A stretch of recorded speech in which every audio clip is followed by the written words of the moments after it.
Je suis ravi de vous accueillir à la médiathèque Jean Lévy pour la 25e édition de Cité Philo, dont le thème est fiction, au pluriel ou au singulier, la fiction ou les fictions, et de vous présenter Thomas Morisset qui vient nous parler des rapports entre jeux vidéo et fiction. Donc. Thomas Morisset est philosophe, il est docteur en philosophie et professeur. Après avoir étudié à l'École nationale des arts décoratifs, il a soutenu une thèse de philosophie intitulée Beau jeu pour une esthétique des jeux vidéo. Du beau jeu, pour une esthétique des jeux vidéo dans laquelle il essaye de s'efforcer de penser quelle est la beauté spécifique des jeux vidéo, qui ne serait pas une beauté simplement liée au fait qu'on les regarde ou les contemple, mais plutôt au fait qu'on y joue et qu'on y est pris d'une certaine manière. Et plus largement, il essaye de penser l'expérience sensible que nous ferions quand on joue aux jeux vidéo. Voilà, tout ça pour dire que le jeu vidéo participe aussi à sa manière de développer notre sensibilité, une sensibilité qu'il faudrait donc aussi appeler technique. Et pour nous, ce soir, il s'interroge sur le rapport qu'il y aurait entre jeux vidéo et fiction, et quelles seraient les formes de fiction qui seraient spécifiques ou propres aux jeux vidéo. Voilà, et je lui laisse tout de suite la parole. Je te remercie, Quentin. Donc, bonsoir à toutes et à tous. Et merci beaucoup à Cité Philo de m'avoir invité pour vous parler ce soir. Alors, du coup, cette conférence qui va durer peut-être une heure et quart, je pense, je vais traiter en fait deux choses, deux questions. D'abord, savoir en quoi les jeux vidéo sont ou non des fictions. Et on va voir qu'en partie ils le sont. La deuxième question à partir de là, c'est de savoir quel va être le pouvoir des jeux vidéo par rapport à d'autres types de fiction. Donc qu'est-ce qui va singulariser les jeux dans leur pouvoir sensible, dans leur manière de nous amener à imaginer ou à sentir des choses par rapport à d'autres types de fiction, comme la fiction littéraire ou la fiction cinématographique, par exemple. Et je vais donc commencer par cette première question. De quoi les jeux vidéo en quoi les jeux vidéo sont-ils des fictions? Donc, pour répondre à cette question, en bon philosophe, on va commencer par définir ce que c'est que la fiction. Et pour définir ce qu'est la fiction, je vais faire peut-être un petit pas de côté d'abord, en vous parlant d'un certain Jesper Juul, donc qui est un chercheur danois, qui a écrit un livre qui s'appelle Half Real. Ce chercheur danois qui écrit en anglais comme beaucoup de chercheurs danois. Donc, Half Real, qui est le titre donc, de son livre, ça se traduit en français par « à moitié réel ». Alors, qu'est-ce qui est à moitié réel pour Juul? En fait, à moitié réel, pour lui, c'est une manière de définir les jeux vidéo. Ce que va dire Jesper Juul, c'est que les jeux vidéo sont à moitié des fictions, parce qu'ils vont raconter des histoires aussi simples que Mario doit sauver la princesse, ou des histoires parfois un peu plus complexes, mais surtout qu'ils vont être des objets réels, parce qu'ils vont avoir des règles. Les règles dans Mario, c'est si vous sautez sur la tête d'un Goomba, le Goomba meurt, par exemple. Donc, c'est cette idée que l'histoire va être de la fiction, mais que les règles vont être ce qu'il appelle réelles. Je préférerais dire factuel d'ailleurs, mais disons que ça va pas être le même régime de fait. Et donc, la thèse de Juul, c'est que les règles ne sont pas des objets fictionnels. Les règles ne sont pas fictionnelles, sont des objets factuels, ou dans son vocabulaire, réel. Alors, comment est-ce que Juul va montrer ça? Comment est-ce qu'il va montrer que les jeux vidéo sont donc à demi réels? D'abord, il va prendre un énoncé qui est assez classique en théorie de la fiction, qui est l'énoncé suivant. Hamlet est le prince du Danemark. Alors, plus littéraires d'entre vous auront saisi la référence que, en fait, il n'y a jamais eu de personnage historique qui s'appelle Hamlet et qui a été prince du Danemark. En fait, c'est le personnage de Shakespeare, d'une pièce de théâtre de Shakespeare, qui s'appelle d'ailleurs Hamlet. Donc, est-ce que Hamlet est le prince du Danemark? Est-ce que c'est une vérité? Dans notre monde, non, puisque aucun Hamlet n'a jamais régné sur le royaume du Danemark. Par contre, c'est une vérité qu'on va dire fictionnelle, parce qu'elle est vraie au sein d'une fiction, au sein de la fiction écrite par Shakespeare. Alors oui, Hamlet, c'est le prince du Danemark. Donc là, on va voir ce qu'on appelle une vérité fictionnelle, c'est-à-dire quelque chose qui est vrai au sein d'un univers de fiction qui n'est pas le nôtre, puisque c'est l'univers de fiction de la pièce de Shakespeare. Et à cet opposé, Hamlet est le prince du Danemark, Yule lui oppose l'énoncé suivant. Je traduis, le tennis est un jeu dans lequel deux personnes frappent une balle à l'aide d'une raquette. Bon, qui me semble une définition relativement adéquate du tennis. Et ce qu'il dit, c'est que, bah oui, le tennis est un jeu dans lequel deux personnes frappent une balle, c'est pas une vérité fictionnelle, parce que c'est quelque chose qui est vrai dans notre univers. Si on veut jouer au tennis, on va prendre une balle, des raquettes, et on tape dans la balle. Donc, il y aurait là une vérité factuelle, et non pas fictionnelle, ce qui tendrait à dire que, bah oui, les règles du jeu, c'est des faits, donc c'est pas de la fiction. Donc les jeux seraient donc demi-réels pour Yule. J'ai un problème avec la logique de ce raisonnement. Parce que je pense que les deux phrases que Yule compare ne sont en fait pas du tout comparables. Parce que Hamlet est le prince du Danemark est une vérité, on va dire, particulière au sein d'un univers fictionnel, alors que la phrase sur le tennis décrit, on va dire, ce qu'est le tennis en termes très général en fait, mais même beaucoup trop général par rapport au côté précis de la phrase sur Hamlet. En fait, je pense que la phrase le tennis est un jeu dans lequel deux personnes frappent une balle à l'aide d'une raquette est en fait comparable en littérature à la phrase suivante. Hamlet est une pièce de théâtre écrite par Shakespeare. C'est-à-dire que là, on a un même niveau de généralité. On décrit un objet qui existe dans notre monde. Dans notre monde, il y a un objet qui est le tennis. Dans notre monde, il existe une fiction qui s'appelle Hamlet et qui a été écrite par Shakespeare et non pas par Cervantes ou quelqu'un d'autre. Donc là, je pense que ces deux phrases-là, on peut les comparer. Alors du coup, à quoi est-ce qu'on pourrait comparer Hamlet et Prince du Danemark, tout en restant dans cet exemple du tennis?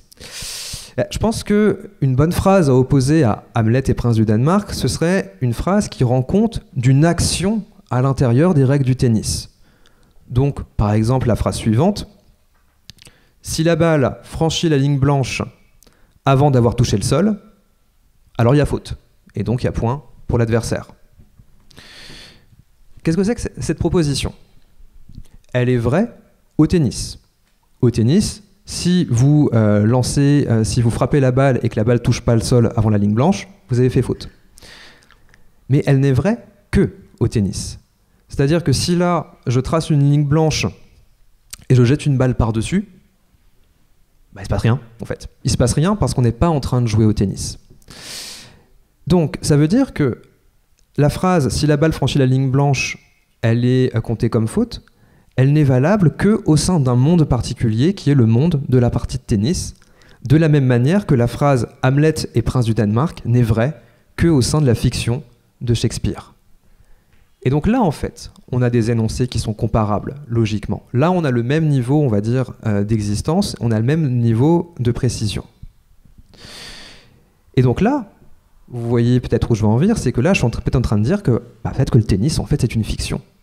Que les règles, en fait, sont des objets fictionnels parce qu'ils créent des vérités qui n'ont pas cours en permanence dans notre monde, mais juste à l'intérieur d'un temps et d'un lieu bien déterminés. Alors, est-ce que le tennis est une fiction? On voit bien qu'il y a quand même quelque chose qui résiste quand on dit ça. Parce que les sportifs ont l'air de faire des efforts bien réels et on peut faire semblant de jouer au tennis d'ailleurs. On peut faire semblant de jouer au tennis, et ça c'est peut-être le moment où il y a une fiction de tennis.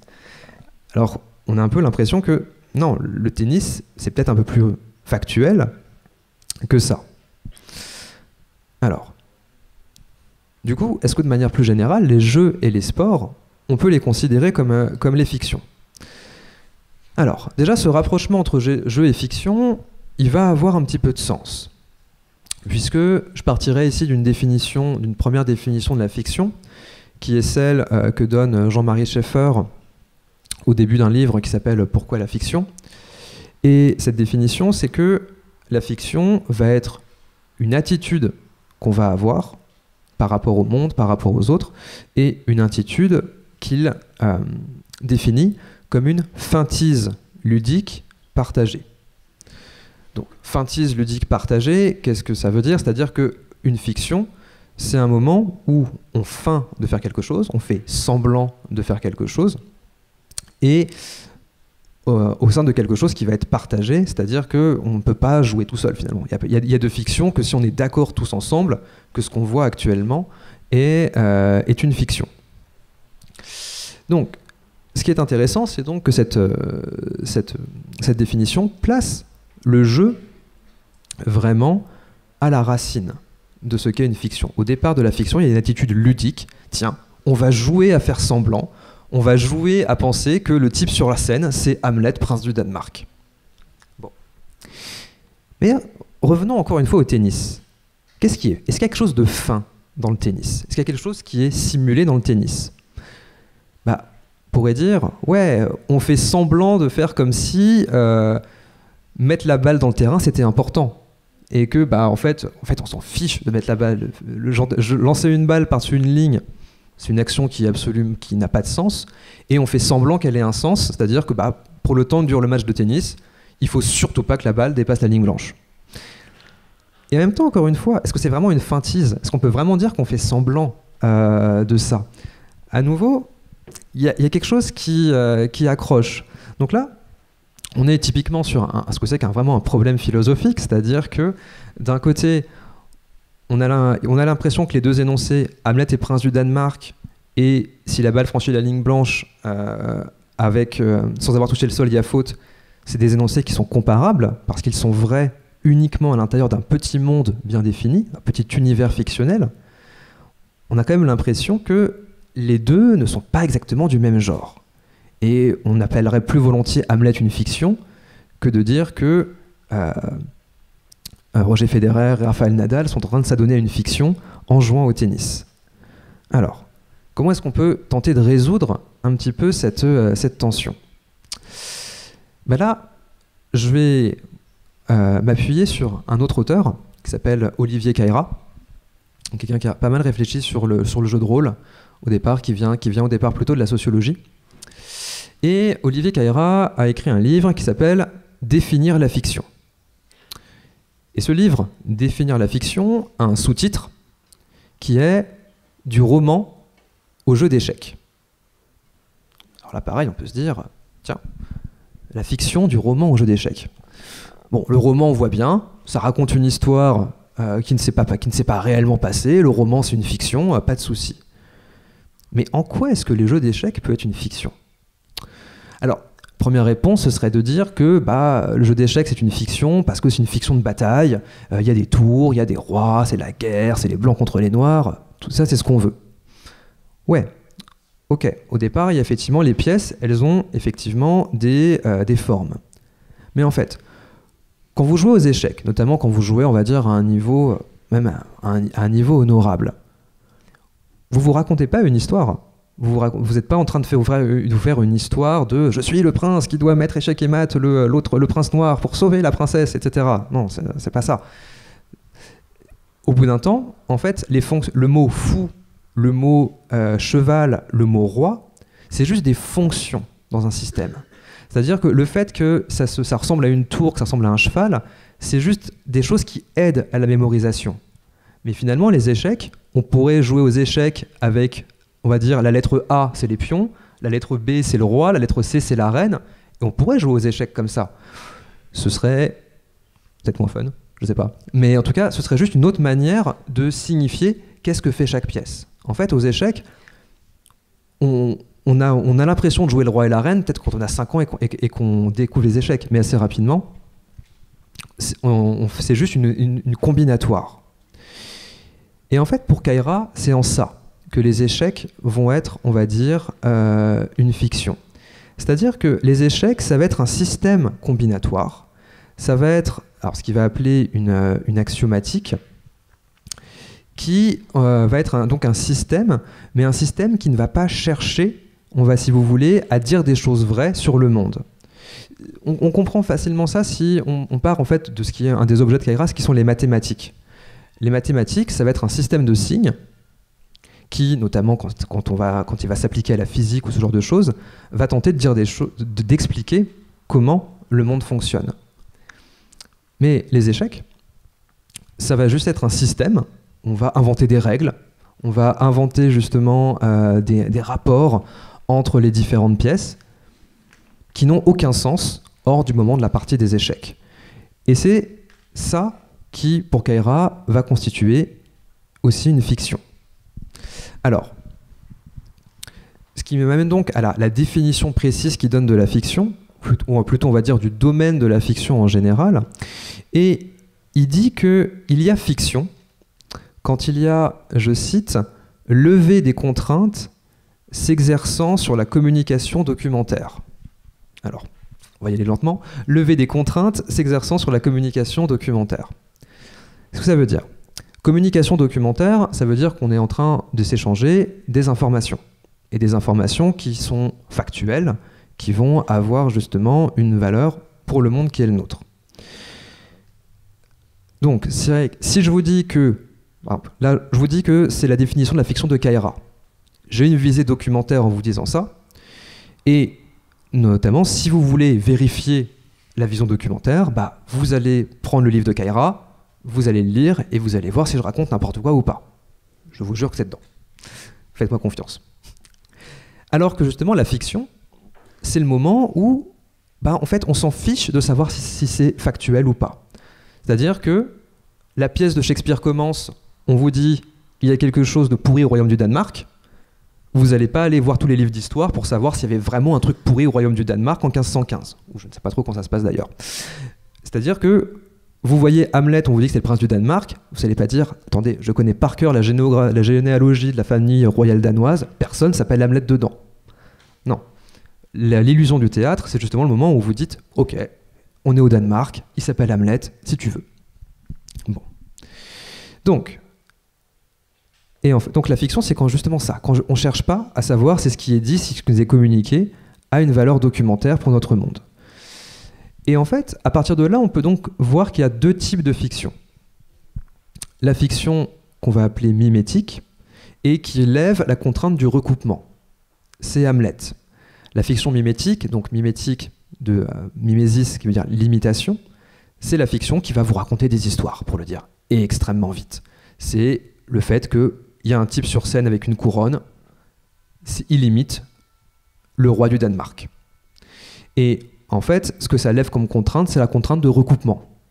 Comme je viens de vous le dire, le type vous dit « je suis le roi du Danemark », vous n'allez pas sortir votre livre d'histoire au milieu de la pièce pour dire « non monsieur, vous n'êtes pas le roi du Danemark ». Donc ça, c'est la levée de la contrainte de recoupement. Et pour la fiction mimétique. Et donc, pour la fiction que Kaira appelle une fiction axiomatique, ce qui va être levé, c'est la contrainte de ce qu'il appelle l'isomorphisme. Alors, je m'excuse pour le terme aussi, toujours un peu barbare, surtout grec, donc en fait c'est le contraire de barbare. Bref, passons. L'isomorphisme, morphé, la forme, iso, la même. Donc qui a une forme, la même forme. Donc, c'est-à-dire qu'encore une fois, quand on élabore un système de pensée, ou un système notamment comme les formel, comme les mathématiques, on essaye de faire en sorte que les symboles correspondent à quelque chose de factuel. Et que une formule, comme je ne sais pas, E égale MC2 en physique, elle dit quelque chose de factuel. Elle est reliée d'une certaine manière aux lois de la nature, d'une manière qui fait que ce qu'elle dit a une efficace et que c'est pas n'importe quoi. Bon. Alors que, on va dire, un système de règles comme les échecs, encore une fois, si je vous dis le cavalier en B3 peut prendre la tour, qui est, je ne sais pas en quelle autre case, ça n'a aucun rapport avec le monde factuel.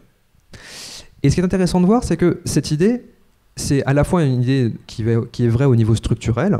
Voilà, les échecs ne sont pas un langage qui cherche à dire quelque chose de vrai sur le monde, mais c'est aussi un problème d'attitude. Et je pense qu'il se permet de bien voir ça, c'est un exemple comme l'astrologie. L'astrologie, vous pouvez penser que ça a une valeur documentaire. C'est-à-dire que vous êtes là en train de fabriquer un système en vous disant, bon, si l'étoile elle est à telle position, ça veut dire qu'il va arriver ça. Là, vous pensez qu'il y a un isomorphisme entre votre formalisation des étoiles et sur votre vie. Mais il y a un moment où l'astrologie, vous pouvez juste étudiez ça parce que ça vous fait marrer.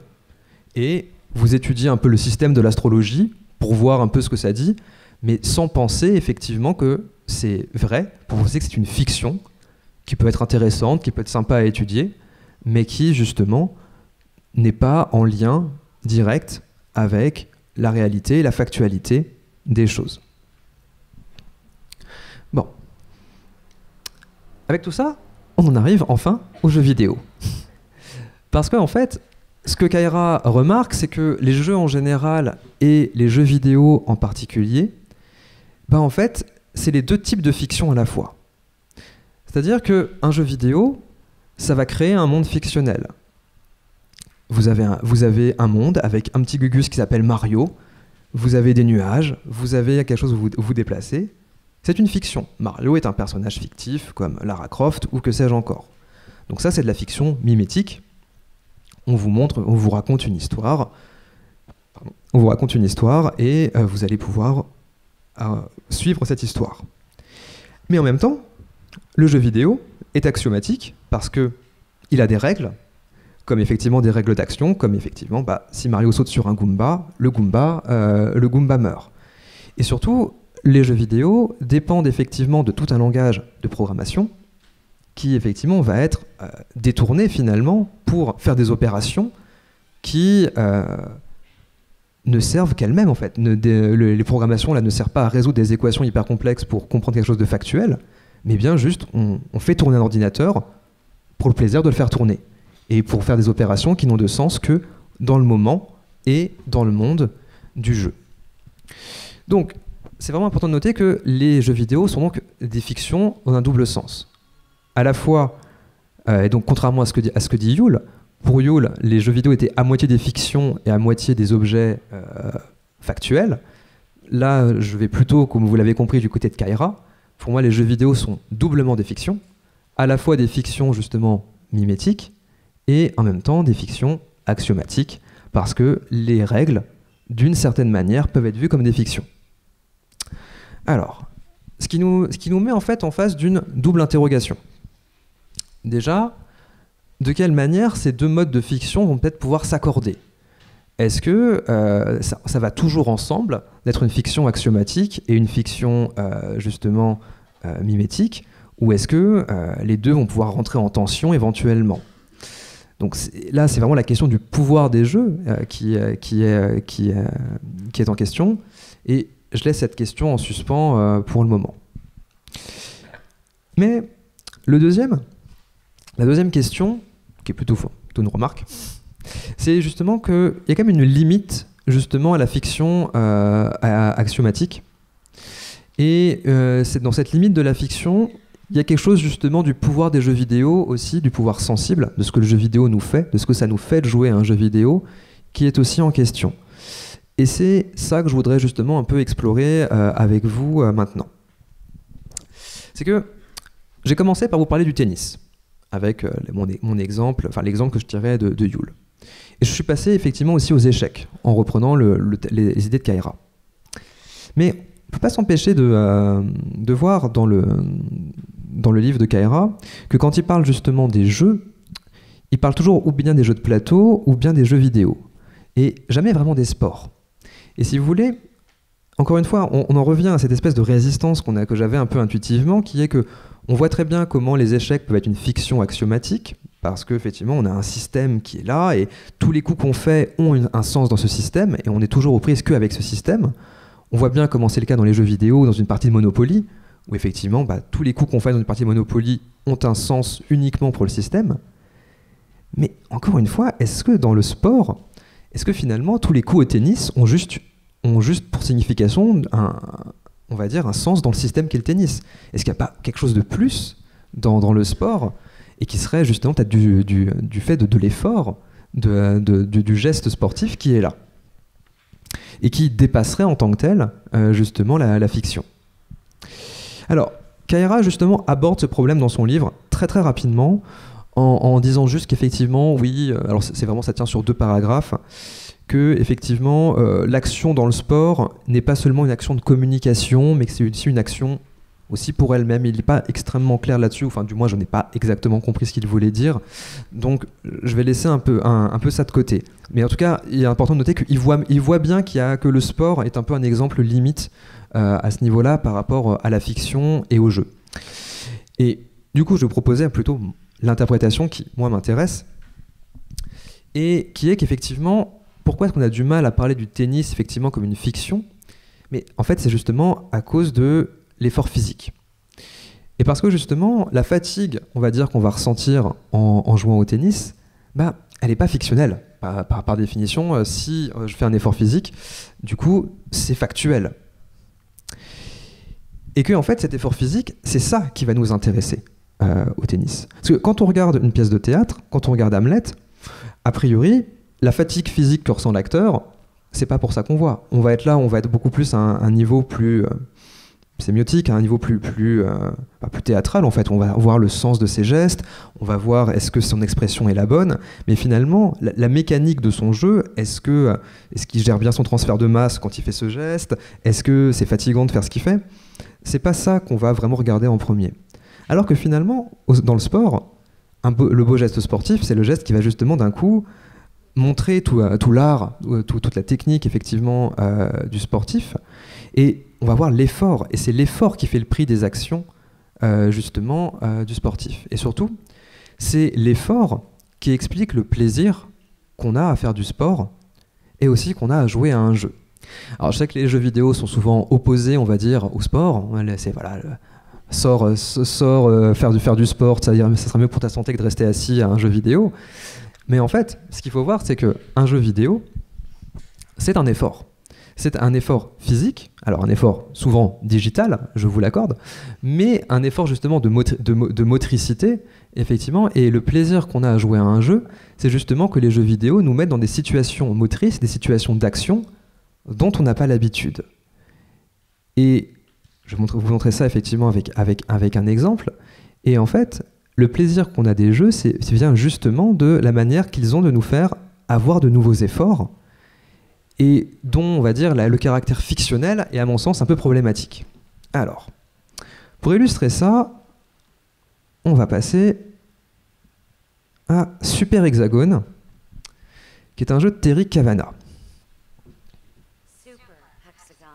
Tout à fait. Alors, donc comme vous pouvez voir, moi je suis le petit triangle au centre.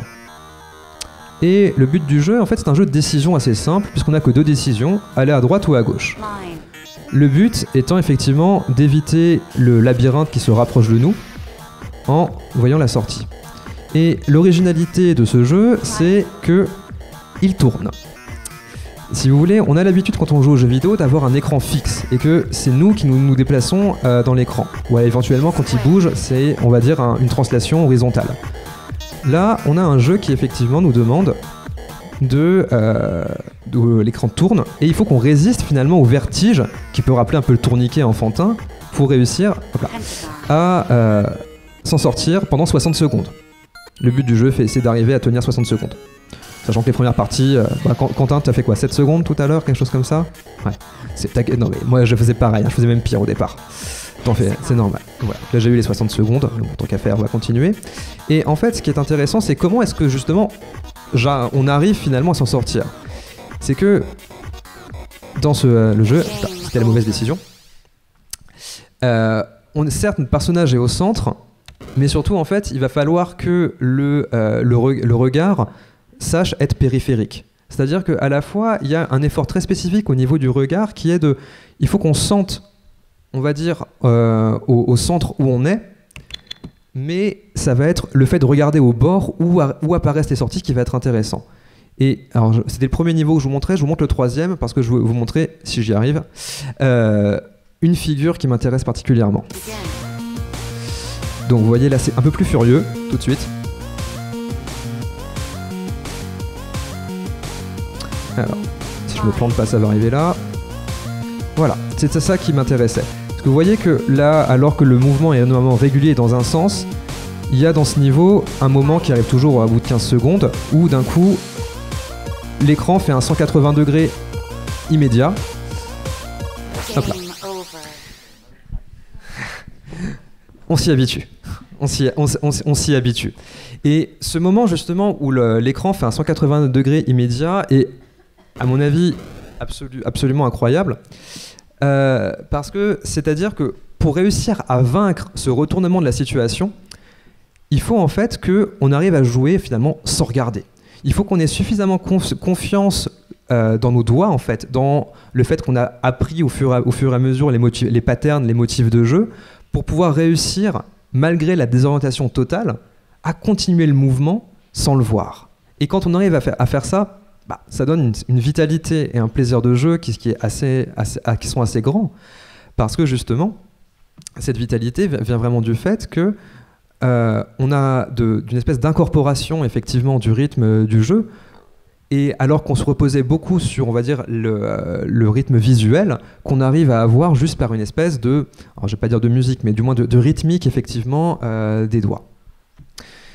Alors, et c'est ça le plaisir de Super Hexagone, et c'est ça le plaisir des jeux comme ça.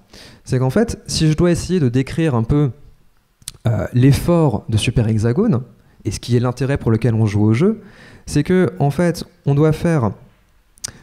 c'est une manière spécifique de regarder un monde en 2 dimensions, parce qu'on regarde effectivement un monde en 2 dimensions, ce qui est déjà un effort spécial en soi, en étant à la fois sur le centre et en même temps surtout sur les côtés, en essayant de garder ce double regard, et de prendre des décisions binaires à l'intérieur de ça. Donc on a une prise de décision binaire gauche-droite liée à une manière spécifique de regarder, et à une capacité à incorporer un rythme de pattern, ou de motifs effectivement visuels, pour résister au vertige qui vient de la rotation, et qui encore une fois est une grande originalité de ce jeu.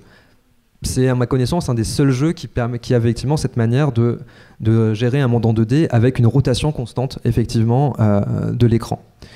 Et ce qui est intéressant, c'est que, alors là on est sur un plaisir que quelqu'un comme Roger Caillois, un théoricien du jeu, a caractérisé comme du plaisir de l'e-lynx, du vertige, et qui rappelle encore une fois le tourniquet, qui rappelle les tourniquets ou la balançoire. On s'amuse justement à avoir le tournis, même si là, il faut réussir à avoir le tournis, mais sans y céder, parce qu'une fois qu'on cède au tournis, le jeu s'arrête, parce que du coup, on est mort. Donc, ça, effectivement, c'est cet effort qui m'intéresse, et qui pour moi à mon avis est justement comparable justement à l'effort gestuel qui va être celui effectivement d'un sportif. Alors non pas on va dire dans son intensité ou dans son potentiel éventuellement sur votre rythme cardiovasculaire ou votre santé cardiovasculaire, mais on va dire que les sports c'est aussi ça. Les sports c'est des inventions de nouveaux gestes à partir de règles, finalement, au fond, assez arbitraires. Parce que si vous voulez, si vous avez envie de mettre un ballon dans un filet, vous prenez le ballon, vous le posez. Vous n'allez pas utiliser un ballon juste avec des pieds, avec 11 autres personnes en face qui vont venir vous embêter pour mettre le ballon dans un filet. C'est-à-dire que le jeu et les sports ont ça en commun, qu'ils inventent des gestes, et le plaisir qu'on y trouve, c'est que ça nous fait faire des efforts, justement, dont on n'a pas l'habitude. Et de ce point de vue-là, effectivement, les jeux vidéo offrent des qualités d'action nouvelles, et ces qualités d'action, effectivement, qu'on n'a pas autrement. Et le plaisir qu'on y trouve, c'est ça. Le plaisir pris à ce genre de jeu, c'est le plaisir d'avoir des nouvelles manières de bouger. Et en fait, s'il y a une culture du jeu vidéo, cette culture, elle va être avant tout gestuelle, effectivement. Malgré les apparences, le médium vidéoludique est un médium qui est, à mon sens du moins, avant tout quelque chose de gestuel, où ce que vous construisez à partir effectivement de la pratique des jeux vidéo, c'est une bibliothèque de gestes. C'est justement le fait d'avoir incorporé des rythmes différents et des manières d'agir effectivement différentes, et qu'il y a derrière ça un plaisir du beau geste qui va être là. Et on voit bien que dans tout ça, le statut fictionnel de tout ça commence à poser un peu problème. Parce qu'en fait, qu'est-ce que font les jeux vidéo ? C'est que ça va développer un imaginaire. De la même manière, si vous voulez, mais un imaginaire corporel et moteur, de la même manière que, par exemple, la musique va constituer un imaginaire sonore. C'est-à-dire que qu'est-ce que ça fait d'écouter effectivement, je ne sais trop quel concerto en mi bémol mineur d'un compositeur classique ou baroque, c'est que vous écoutez l'inouï, vous écoutez effectivement du son qui n'existait pas. Et ça vous donne une plus grande sensibilité, ça cultive votre sensibilité parce que ça a justement agrandi, on va dire, votre imagination sonore. Le jeu vidéo fait à mon avis pareil, comme le sport, comme la technique de manière générale, pour vous apprendre de nouveaux gestes. Et qu'il y a une culture, alors culture très fragile, car très peu langagière, qui est dans le fait de jouer à différents jeux pour maîtriser les nouveaux gestes qu'ils sont. Mais par contre, est-ce que cet imaginaire, est-ce qu'on peut vraiment dire qu'il va être fictionnel? Alors j'ai pris l'exemple avant de la musique un peu à dessein, parce que du point de vue de Kaira, on pourrait dire que la musique pourrait être une sorte de fiction axiomatique. Dans la mesure où, effectivement, il y a un système musical, avec les portées, etc., qui vont effectivement permettre de noter des choses qui n'ont pas forcément de sens en dehors de la musique, et même en gros du système de musique occidentale. Mais, quelque part, on voit bien que, est-ce que le plaisir pris à la musique est fictionnel ? Non, du moins pour la musique, alors dans la musique à programme, la musique qui raconte une histoire, sans doute, mais pour une musique effectivement pure, pour le dire comme Kant, même si c'est pas forcément ici un très bon terme, effectivement il y a quelque chose qui accroche, encore une fois, à considérer ça comme fictionnel, du moins il me semble. Mais je pense que dans le jeu vidéo c'est pareil, c'est-à-dire que bien sûr que Super Hexagone existe que parce qu'il y a un monde fictionnel qui est derrière l'écran, mais qu'en fait le plaisir qu'on a là-dessus, c'est finalement le plaisir, finalement très factuel, de s'accorder à ce monde fictionnel, de justement trouver le bon effort factuel pour faire exister finalement le plus longtemps ce monde fictionnel. Et qui a donc effectivement ici presque un peu comme une espèce de limite finalement de la fiction, et qui fait que ce plaisir technique, ce plaisir gestuel qu'on a face au jeu, à mon avis peut parfois être effectivement aux frontières, effectivement, de la fiction. Mais voilà, ça c'est une recherche qui est un petit peu en cours, et on pourra peut-être en discuter par la suite, mais je voulais juste souligner effectivement que, à la fois je suis tout à fait d'accord avec Kaira pour dire que les fictions axiomatiques existent, et que c'est un mode de la fiction qu'une fiction axiomatique, mais qu'il y a dans le plaisir qu'on y trouve quelque chose qui, à mon avis, parce que ça se rapproche du sport, parce que ça se rapproche juste du plaisir qu'on a à courir, à faire un footing, ce qui n'est absolument pas fictionnel, qui est à mon avis quelque chose qui résiste en partie à la fiction ici. Bon. Mais vous voyez qu'en faisant tout ça, j'en suis arrivé à l'idée que les jeux vidéo sont une pratique sensible, c'est-à-dire que ça va augmenter notre sensibilité, motrice principalement, en nous mettant face à des nouveaux gestes et des nouvelles choses motrices à faire. Mais ce pouvoir, justement, il peut être en tension justement avec la fiction mimétique, notamment parce que si vous êtes concentré sur votre effort, c'est dur éventuellement de vous concentrer sur la beauté du monde fictionnel, etc. Il y a une demande attentionnelle qui, à mon avis, qui est assez différente dans les deux types de fiction. Et on le verra un petit peu plus de manière générale. Et donc, avec tout ça, j'en arrive à cette deuxième question, c'est-à-dire que quel va être le pouvoir, justement, des jeux vidéo? Qu'est-ce qu'on peut faire avec les jeux vidéo et qui n'est pas forcément fait ailleurs? Et là, je suis obligé de partir effectivement d'un autre point. C'est-à-dire que quand on parle du pouvoir de la fiction vidéoludique en général, on tombe assez rapidement sur une notion qui va être une métaphore, qui va être celle de l'immersion. Que, quand on voit, un jeu vidéo doit être souvent un argument de vente, d'ailleurs dans le marketing de certains jeux vidéo, qu'un bon jeu vidéo, ça va être immersif, et que les jeux vidéo sont... je ne sais plus qui dit ça, que c'était peut-être le médium même de l'immersion. Mais en tout cas, j'ai pas la référence en tête, donc je ne vais pas dire de bêtises. Mais en tout cas, c'est un terme qu'on retrouve beaucoup. Et en fait, alors, cette métaphore de l'immersion, elle se retrouve dans un des textes fondateurs des études sur le jeu vidéo et des médiums informatiques, qui est un livre de l'américaine Janet Murray, qui s'appelle Hamlet on the Holodeck, qui est une référence et à Shakespeare et à Star Trek en même temps. Donc c'est Hamlet sur le holodeck étant dans Star Trek, en fait je sais même pas trop ce que c'est, j'ai jamais vu Star Trek, qui est une espèce de plateforme de réalité virtuelle, je crois que c'est ça. pour le dire très rapidement. Alors, et c'est une des premières qui a vraiment, on va dire, pensé la métaphore de l'immersion. Et son idée, c'était que ce que permettait justement le médium informatique, c'était justement de s'immerger dans un monde. Mais de la même manière que vous pouvez vous immerger finalement dans une piscine. C'est-à-dire que l'immersion, c'est le moment où le monde autour de vous va changer un peu de consistance, parce que où vous n'êtes plus dans l'air, vous êtes dans l'eau. Donc le monde est un peu différent, donc vos actions vont être un peu différentes. L'idée de l'immersion, c'est qu'en fait, l'informatique, et ce qu'on appelle le numérique, a le pouvoir de vous immerger, sans doute plus qu'avant dans un monde, parce que vous pouvez agir dans ce monde-là. Que vous n'êtes pas juste seulement un spectateur extérieur à la scène de théâtre, vous êtes dans un monde fictionnel. Il y a donc une capacité d'action. Bon. Alors, et ça en fait, cette idée de l'immersion, en fait, on va la retrouver à deux pôles, on va dire, des discours sur les jeux vidéo. Un pôle qui va le louer et un pôle qui va, on va dire, le démonter.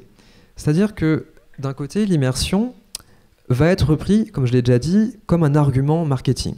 L'idée que, voilà, avec les nouveaux graphismes, avec ces nouvelles fonctionnalités, le joueur va être encore plus immergé dans le monde, etc. Et c'est vraiment vendu comme étant quelque chose de très fort. Et on va voir pourquoi. Donc, en tout cas, c'est quelque chose comme un pouvoir positif.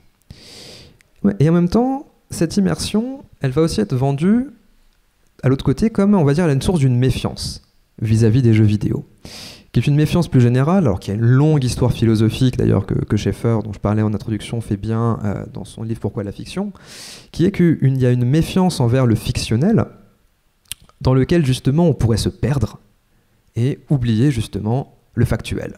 C'est toujours cette idée que si vous restez trop longtemps plongé dans un monde fictionnel, vous allez oublier effectivement ce qui se passe autour, voire la fiction va vous influencer, et souvent effectivement de mauvaise manière.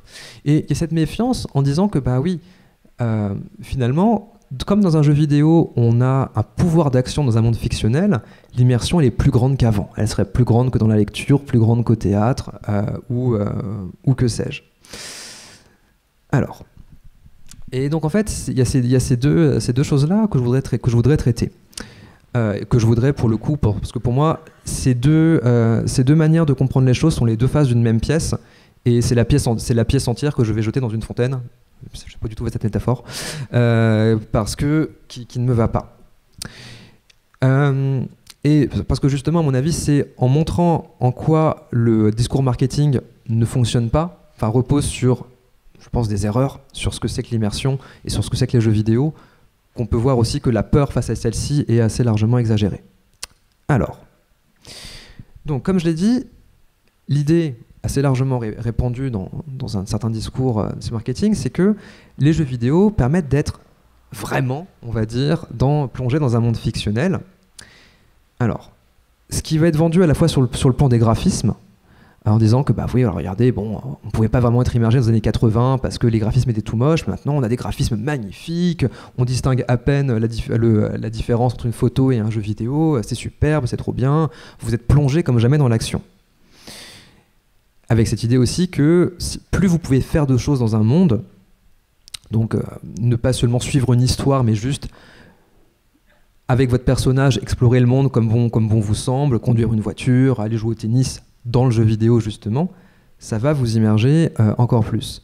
Et cet argument qui a beaucoup ressorti aussi au niveau actuellement de ce qu'on appelle la VR ou la réalité virtuelle, c'est-à-dire les casques de réalité virtuelle que vous mettez, avec cette idée que comme le casque vous couvre entièrement le champ de vision, du coup vous êtes plongé dedans.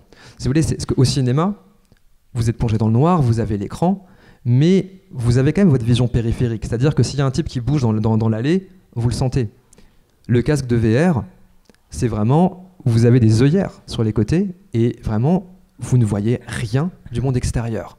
Ce qui est d'ailleurs assez violent comme expérience en fait. Le fait de se couper du champ de vision périphérique, on sent que c'est un truc qui, au niveau de l'évolution, est quand même pas génial. Enfin, que vraiment, c'est quand même, je trouve, assez violent comme expérience de sentir ça. Bref. Alors, pourtant, mais cet argument de l'immersion, on va dire, il a un triple problème. Triple, je ne sais pas, mais en tout cas, il a plusieurs problèmes. Le premier problème de cet argument, et là c'est un argument que j'emprunte à Mathieu Triclot. Donc Mathieu Triclot qui a écrit Philosophie des jeux vidéo, que j'ai vu sur le présentoir là-bas, qui reste le livre vraiment de référence en philosophie sur les jeux vidéo, qui date de 2011 maintenant, qui a 10 ans, mon Dieu. Mais là je pense à un article qui s'appelle très simplement L'immersion n'existe pas, où il va justement critiquer cette idée d'immersion. Alors, Triclot critique l'idée d'immersion en disant que le point commun à ces discours, que ce soit des discours marketing, mais parfois aussi même des discours d'universitaires, c'est que le discours de l'immersion présuppose qu'il y a ce qu'il appelle une transparence technologique. C'est-à-dire qu'il y aurait un moment où la technologie serait tellement puissante qu'elle ferait oublier qu'elle est là. Qu'effectivement, oui, qu'on serait tellement plongé dans le monde on oublierait qu'on a une manette entre les mains, on serait tellement plongé dans le monde avec la VR qu'on oublierait qu'on a un casque sur les yeux. Et Triclot montre qu'en fait, ça c'est souvent, dans le discours ça marche très bien, mais qu'en fait, dans les faits, le casque vous le sentez bien. Qu'il y a quand même une limite, qu'il y a quand même un poids physique du casque qui est là, et même de manière plus générale, que voir sur un écran, c'est pas la même chose que voir en vrai, même si c'est une photoréalisme, ne serait-ce que parce que vous êtes en train de bouger avec vos doigts. Donc déjà, il y a tout un niveau de convention, et la technique finalement revient toujours là et est toujours présente. Et surtout, le problème de la transparence technologique, c'est que ça va considérer les objets techniques comme des moyens et ça va empêcher de les penser en tant que tels. Ça veut dire que... Et ça empêche de voir qu'il y a aussi justement toute une richesse sensible dans justement le rapport à la technique qui a travaillé qu'un objet technique a différentes manières effectivement d'exister et peut être source de différents rapports à un monde numérique. Et ça, effectivement, ce qui m'amène effectivement vers la deuxième critique de ce régime de l'immersion, c'est que penser effectivement l'immersion telle que le pense notamment le marketing vidéoludique, c'est penser une certaine pauvreté sensible, aspirant, on va dire, au réalisme. C'est-à-dire que la plupart des jeux actuellement qui vont vanter l'immersion, ça va être les Assassin's Creed, les Far Cry, ce genre de licence. C'est-à-dire qu'ils vont adopter un style qu'on va appeler photoréaliste. Avec cette idée qu'on va chercher un grain de l'image qui se rapproche le plus possible d'une certaine photographie. Mais en fait, alors je n'ai rien contre le photoréalisme de manière générale, mais en fait, le photoréalisme, c'est un style. C'est une manière de représenter le monde. Mais c'est pas une moins bonne manière de le représenter en 2 dimensions, comme le faisait Mario. C'est pas une moins bonne manière de chercher à avoir un style cartoon. C'est pas une moins bonne manière de le chercher à justement avoir un monde entier en 2 dimensions et pas juste un monde en 3 dimensions en fait. C'est-à-dire que si on cherche uniquement, on va dire, à imiter, on va dire, un grain photoréaliste, on perd un nombre de stylisations possibles qui est incroyable. On a un appauvrissement esthétique qui est terrible derrière. Et surtout, si c'était vraiment le cas, si c'était effectivement vraiment le cas que plus on était immergé, plus c'était réaliste, plus on était immergé, on ferait plus des jeux comme Super Hexagone. Sauf que Super Hexagone, c'est un jeu qui a 10 ans. C'est un jeu qui est relativement récent en fait.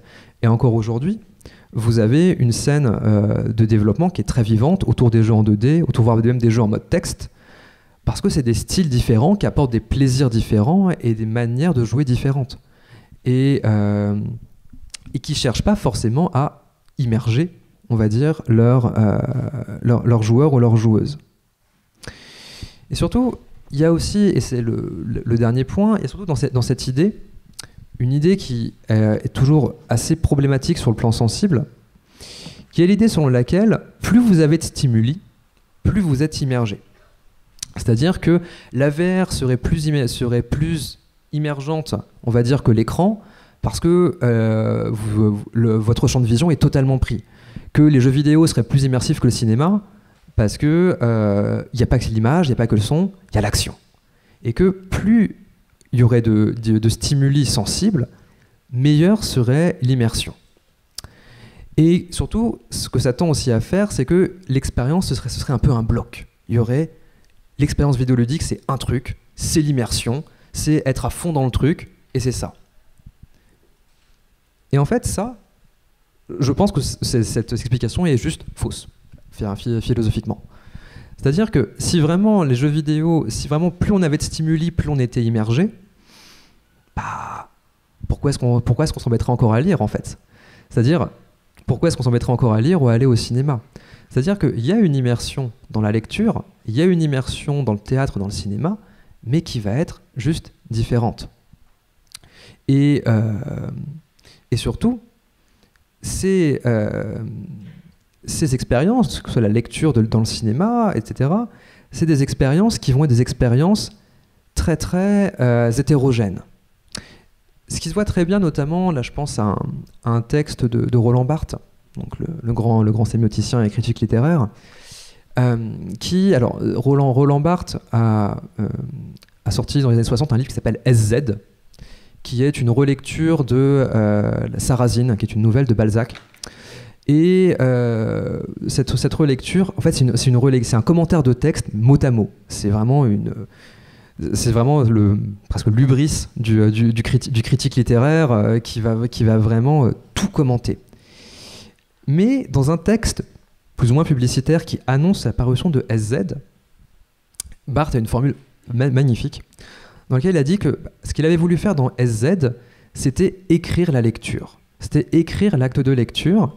Et il dit, en fait, je veux écrire ces moments où on lit en levant la tête. Et c'est vrai.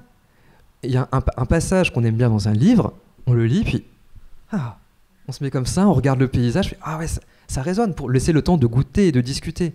Ce qui fait qu'en fait, lire un livre, c'est pas juste avoir votre regard rivé, c'est vous lisez, vous regardez un petit peu, vous relisez. C'est-à-dire que ça va être une expérience qui va être remplie de différents niveaux d'attention, une expérience qui va être très hétérogène. Et en fait, ce que nie à mon sens toutes les doctrines un petit peu de l'immersion comme ça, c'est qu'il y ait la même hétérogénéité dans l'expérience de jeu vidéo, et que ce soit une expérience qui soit extrêmement en fait composite. Ce que j'aimerais vous montrer, faire une autre séquence de jeu qui, j'espère, va pas bugger, parce qu'on a eu un beau bug tout à l'heure absolument incompréhensible, en jouant à Final Fantasy IX.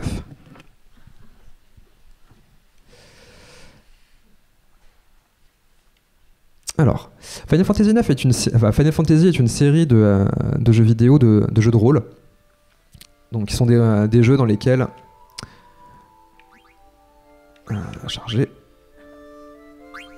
effectivement ce sont des jeux qui sont quand même plutôt mimétiques, dans lesquels on va jouer effectivement un personnage et même ici une équipe. J'avais bien que tu me tiennes le micro parce que j'ai quand même besoin de mes deux mains pour la manette. Hop là. Donc, alors, je vais vous montrer une séquence un peu particulière. Donc là, on est au tout début du jeu, avec un petit personnage qui s'appelle Vivi. On va rater le début de la pièce, car oui, on va aller au théâtre. Dépêche-toi.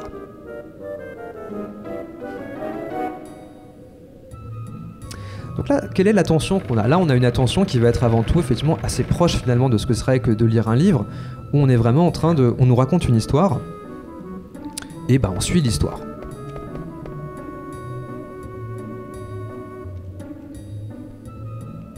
Il a dit que ça tomberait pas. Évidemment, ça tombe. Ok. Alors, là, par contre, le joueur que je suis un peu expérimenté, que je suis, se dit, tiens, il y a un truc ici qui ressemble pas aux autres. Est-ce qu'il n'y aurait pas un truc caché? 29 Gilles, il y avait donc des pies hyper voleuses parce que je viens de trouver 29 pièces d'or dans un nid d'oiseau. Pourquoi pas? C'est un événement qui fait pas beaucoup de sens au niveau de la fiction. Qu'est-ce que 29 pièces d'or font là? Mais en fait, là, on est dans une convention des jeux qui est que on peut trouver tout et n'importe quoi dans les poubelles. Les monstres portent des épées d'armure, ça pose aucun souci. C'est-à-dire que là, en fait, ce qui se passe, c'est que je suis passé d'une attention qui allait être avant tout, on va dire, fictionnelle, mimétique, à une attention, on va dire, plutôt axiomatique. C'est vrai qu'en français, c'est Bibi, c'est ce qui est très moche. Qui est de, en fait, je vais analyser l'image, non pas pour chercher la beauté, mais pour chercher, on va dire, les choses intéressantes. Donc là, typiquement, Puck prend le chemin là, mais je vois qu'il y a un autre chemin. Donc en tant que joueur, je me dis, les développeurs n'ont pas fait ça juste pour faire beau. Il faut que je passe par là. n'ont pas fait ça juste pour faire beau, il doit y avoir des trucs à aller chercher.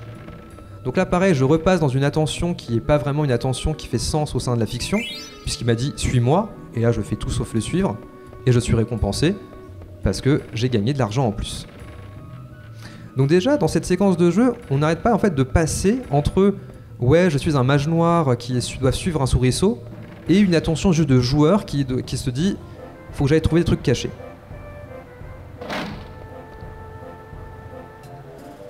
Allez, on va aller voir une pièce de théâtre.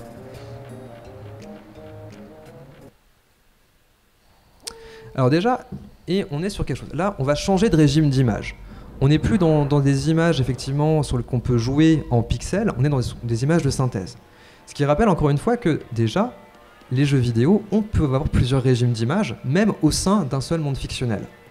Et ce qui est important, parce que du coup, ces images, elles se signalent comme des images qu'on ne va pas jouer, donc l'attention va déjà être aussi très très différente. Là, on peut vraiment se reposer et se dire ah, c'est quand même joli, surtout pour l'époque, etc.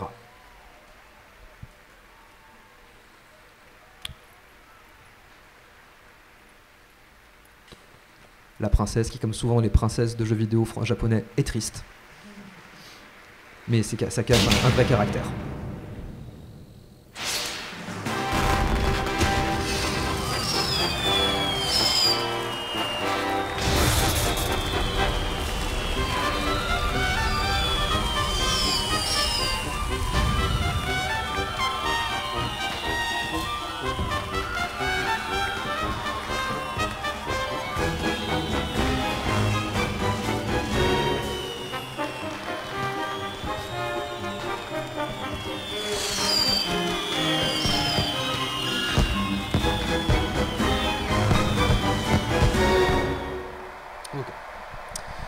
Donc là, la pièce de théâtre va commencer. Donc déjà, on a quelque chose qui est assez intéressant, c'est que on a un art, les jeux vidéo, qui vont représenter effectivement un autre art. Et donc là, ce qu'on va pouvoir effectivement commencer à regarder, c'est comment est-ce qu'un jeu vidéo va pouvoir mettre en scène du théâtre. Quelle va être sa manière de présenter une fiction dans la fiction. Avec petite référence à Shakespeare, pour montrer qu'on a des références culturelles. Le Roi Lear étant une autre pièce de Shakespeare. Bon, le scénario est pas ouf, hein, soyons clairs. Donc là, d'ailleurs, justement, là, je précise, là, je suis en train d'appuyer pour faire passer le dialogue, ce qui est une convention dans les jeux vidéo. Mais là, la pièce va vraiment commencer, il va se passer un truc intéressant. C'est que là, je n'ai plus la main sur les dialogues. Les dialogues passent tout seuls. Ce qui est très rare dans les jeux vidéo de manière générale. C'est un peu une convention que les dialogues, on peut prendre le temps de les lire. Donc ça, en fait, c'est une manière de représenter le théâtre. De montrer que là, non, on est spectateur et que c'est pas nous qui avons le contrôle directement sur la fiction. Et ça, je m'en rends compte quand finalement, je lève la tête du jeu, quelque part, et je me dis, tiens, à début d'un jeu vidéo, ça fait pas comme ça, mais là, ça fonctionne comme ça.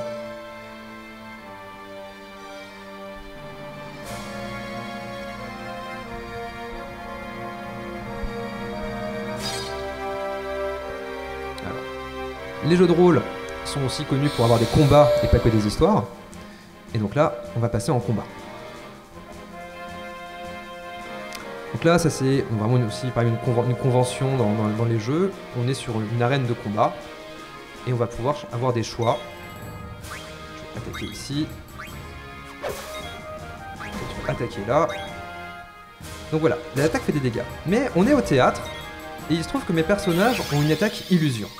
Je vais faire l'illusion brasier.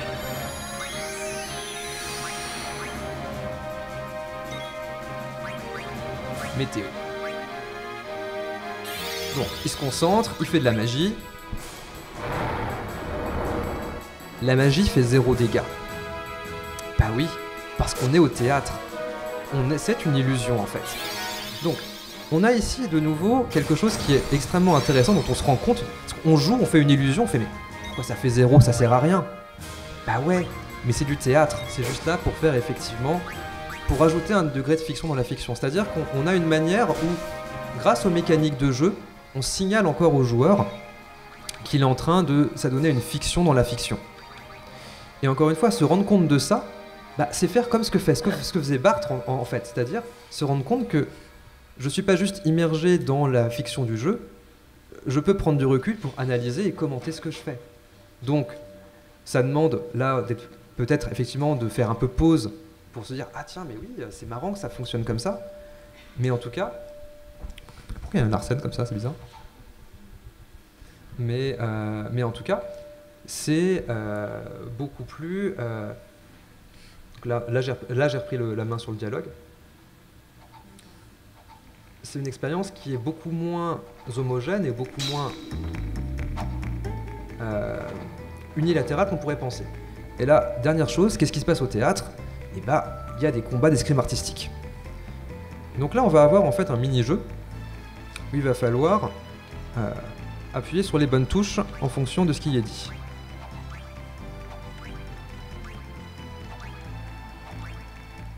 Donc là, on a encore un nouveau mode de jeu, c'est-à-dire que, en fait, là, ça c'est assez proche de ce qui se passe dans le catch, en fait, où finalement c'est de l'improvisation et où les lutteurs s'envoient, disent bon, maintenant tu fais telle prise.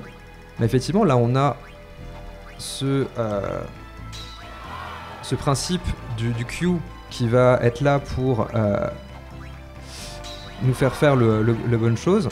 Et si je rate un truc, la prise foire, etc. Donc là, c'est une manière de représenter ce que c'est que l'improvisation, effectivement, et un combat simulé au sein d'un jeu vidéo. Oups, voilà, j'ai fait une erreur, évidemment, à l'avant-dernier.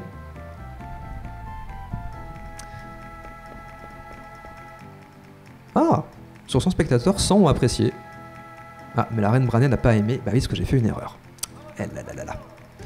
Allez, ça suffit. Je suis riche. Hop. Alt F4. C'est un peu violent, mais c'est comme ça. Bon. Donc, ce que je voulais effectivement vous montrer à travers FF9, c'est justement que une expérience de jeu vidéo, en fait, n'est pas du tout vécue sur un seul mode de réception, mais qu'en fait, on fait plein de choses. On passe en permanence d'un regard qui va être un regard plutôt esthétique, en train d'apprécier les décors, en train d'essayer d'apprécier l'histoire, à un regard, on va dire, plus technique et ludique. On va dire, ok, alors le chemin, il est par là, qui va être en train de se concentrer sur l'action. Et en même temps, cette expérience, elle est faite de différents types d'images, elle est faite donc de différents types de régimes d'attention à ces images, et elle peut intégrer le temps du commentaire, elle peut intégrer effectivement le temps de la distance en disant, oui, je ne suis pas juste plongé à fond, je peux commenter effectivement en jouant. Et par cet aspect justement, je pense que s'affaiblit aussi un petit peu la méfiance que le pouvoir sensible des jeux vidéo pouvait donner. C'est-à-dire cette idée que les jeux vidéo seraient, on va dire, une expérience qui serait beaucoup plus captieuse que les autres, qui vous capturerait beaucoup plus, et qui, je pense, du coup, apparaît bien comme illusoire, parce que finalement, cette idée, qui est souvent à l'origine de panique morale sur le fait que si vous passez votre temps à jouer, vous allez tellement capturer par la fiction que vous n'allez plus différencier le réel, donc vous allez faire n'importe quoi. En fait, effectivement, elle part du principe que le jeu vidéo a une expérience un peu monolithique et qui serait finalement unidirectionnelle, alors que non, une expérience de jeu vidéo a plein de choses différentes.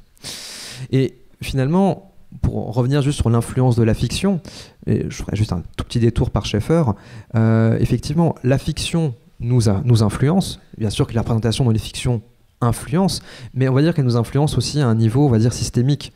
Pour que des représentations nous influencent, il faut qu'on n'arrête pas de les voir, finalement.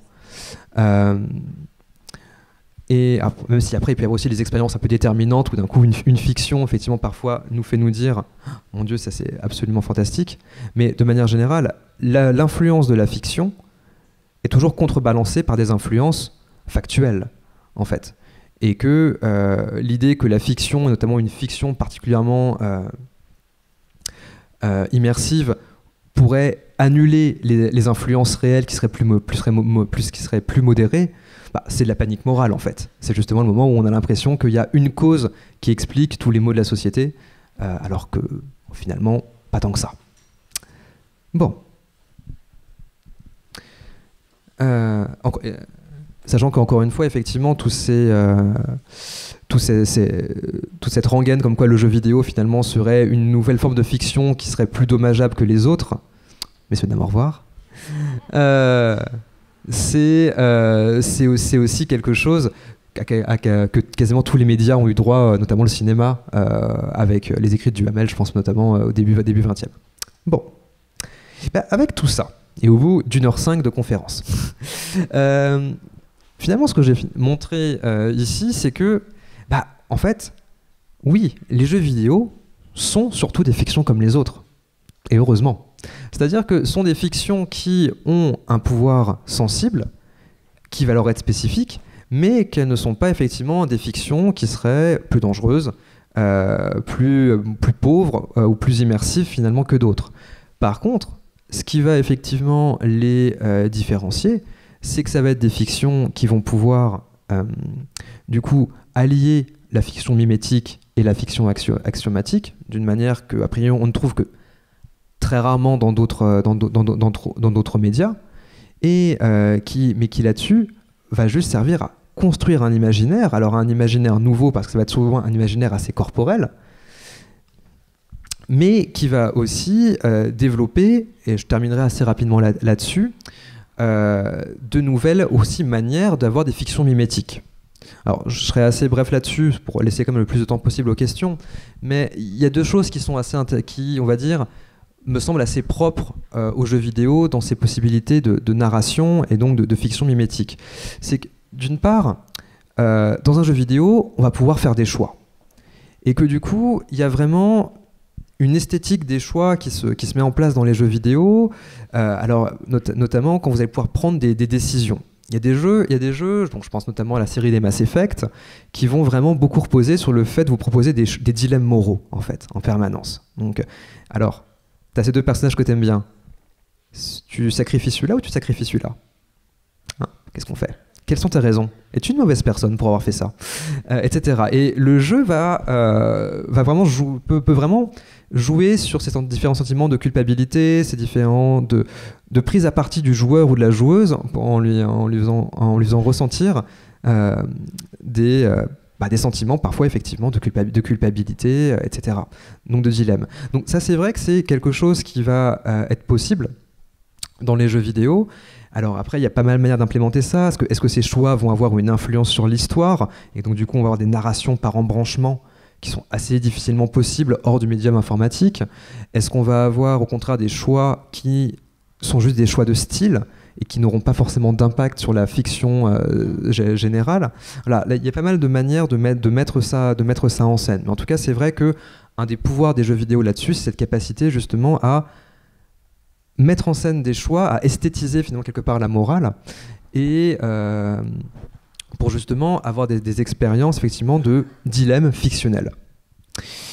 Mais surtout aussi, ce qui va se passer dans les jeux vidéo, c'est, on va dire qu'il va se passer pas mal de temps. Un jeu comme FF9, Final Fantasy 9 que je viens de vous montrer, allez, bon, comme je connais bien le jeu, je peux le finir en une trentaine d'heures, mais sinon, la première fois, c'est une cinquantaine d'heures. Une série comme les Mass Effect, on a 3 jeux, ça fait une centaine d'heures au final, qu'on passe au sein d'un même univers fictionnel. Ce qui fait qu'on va avoir un allongement effectivement du temps de présence dans le monde fictionnel qui est énorme. Et ce que ça crée en fait souvent ce genre de temps, c'est en fait de la familiarité. C'est que on va les relations qui vont se nouer finalement entre nous et les personnages fictionnels avec lesquels on joue, ça va être des relations presque un peu de familiarité. Effectivement, il y a vraiment une mimésis de la familiarité, si vous voulez, dans les jeux vidéo. Et ça peut commencer à poser des problèmes, on va dire, après, au niveau au niveau de ce que c'est qu'une histoire vidéoludique et de qu'est-ce qui est l'important dans une histoire. Pour le dire très rapidement, il y avait eu un moment très controversé de l'histoire vidéoludique récente qui était la sortie de Mass Effect 3, donc qui couronnait, on va dire, la trilogie des Mass Effect, et qui a eu une fin qui a été haïe par une bonne partie des joueurs, avec cette idée que la fin, en fait, était très mal fichue, notamment parce que, alors, elle respectait pas forcément les différents choix des joueurs. Même, on pouvait même marier que la fin allait contre l'esprit du jeu, etc. En tout cas, il y avait eu effectivement une très grande colère, alors plus ou moins justifiée, c'était encore un autre souci, mais qui avait obligé les développeurs à sortir un peu un patch en urgence, une nouvelle version de la fin, 1 mois et demi ou 2 mois plus tard. Et bon, c'est un événement assez marquant. Et quelques mois plus tard, donc l'avantage des jeux vidéo, c'est qu'on peut avoir ce qu'on appelle des contenus additionnels, qui sont, si vous voulez, un petit peu ce que sont aux jeux vidéo, je ne sais pas, ce que sont les palimpsestes de Montaigne, c'est-à-dire que voilà, on réécrit en permanence les mêmes trucs. Voilà, on peut réécrire comme ça à la fin des jeux vidéo certaines choses. Et donc on avait rajouté une mission vers la fin du jeu qui vous permettait de faire la fête avec les différents membres d'équipage avec les différents personnages que vous avez croisés dans la fiction. Donc, fête fictionnelle, hein, bien sûr, c'était le commandant Shepard, parce que c'est le nom de votre héros, qui invitait ses amis pour faire la fête avant la mission suicide de la fin du monde. Bref. Et il y avait un journaliste qui s'appelle Paul Tassi, qui avait fait un article qui, je pense, avait eu une intuition assez géniale à ce niveau-là, en disant que, du coup, cette mission supplémentaire ne changeait pas la fin. Par contre, il avait dit, mais en fait, il donne aux joueurs et aux joueuses ce dont ils avaient vraiment besoin, un moment pour dire au revoir, justement, aux personnages du monde fictionnel. Et je pense qu'il y a quelque chose de très vrai dans cette durée. C'est-à-dire qu'on a passé tellement de temps avec ces gens-là, avec ces gens-là. Ouais, je veux dire, j'en parle comme des gens, déjà. On a parlé tellement de temps avec ces personnages qu'on s'est attaché à eux, et que finalement, plutôt que la clausule narrative, ce qui intéresse, c'est le fait d'avoir eu l'impression de mener à bien une relation, finalement, fictionnelle avec ces personnages.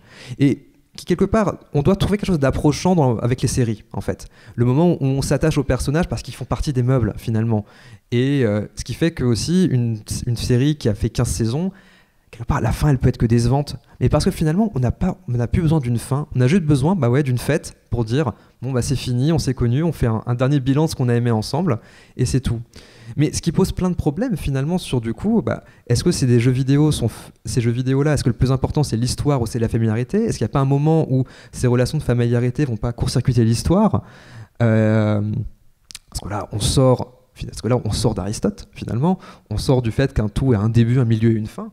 Si on commence à se dire que finalement la fin c'est pas important, ce qui est important c'est d'être bien, d'être chez soi dans le monde, est-ce que c'est pas un appauvrissement aussi? Parce que est-ce que à retrouver de la familiarité, on perd pas ce qui fait l'essence de l'expérience esthétique, qui serait le fait de s'étrangériser, de se confronter à du nouveau?